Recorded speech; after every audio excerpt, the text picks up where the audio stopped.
तर राज्यात auto rickshaw आणि टॅक्सी चालकांसाठी मराठी भाषा अनिवार्य करण्याच्या निर्णयाच्या विरोधात ऑटो रिक्षा चालक मालक संघटनांनी तीव्र नाराजी व्यक्त केली आहे। 28 एप्रिलपर्यंत राज्य परिवहन विभागानं हा आदेश मागे घेतला नाही तर 4 मे पासून बाजारपेठा, रेल्वे स्थानकं, बस डेपो, निवासी तसंच व्यापारी भागात दररोज निदर्शनं करण्यात येतील असा इशारा ऑटो रिक्षा चालक मालक संयुक्त कृती समितीने दिला आहे। ॲग्रिगेटर, कॅब सेवा आणि ई बाईक टॅक्सींसाठी असे कठोर नियम लागू नाहीत, त्यामुळे हा निर्णय अन्यायकारक असल्याचा आरोप करण्यात आला आहे।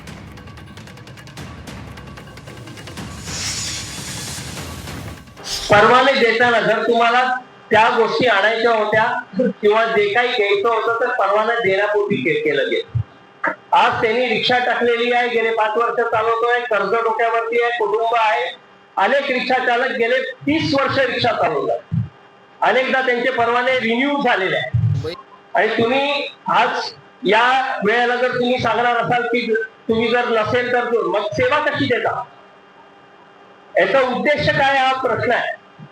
म्हणजे मला संवाद करायचा आहे, मला माझा व्यवसाय करायचा आहे, तो जर मी व्यवस्थित करत असेल आणि मी आधीच परवाना घेतलेला आहे तर मग विषय कुठे आहे? टॅक्सी व रिक्षा चालकांना मराठी भाषा येणं हे अनिवार्य आहे, यासाठी कायदा करण्यात आला आहे। परंतु त्याच्या विरोधात जाऊन शशांकराव आणि ही मंडळी काहीतरी आंदोलन करणार आहेत। पण आंदोलन कशासाठी? कारण हा कायदा आजचा नाही आहे, 2013 पासूनचा कायदा आहे आणि तो सर्वांसाठी आहे, सर्व व्यावसायिकांसाठी, सर्व आस्थापनांसाठी हा कायदा बनवलेला आहे।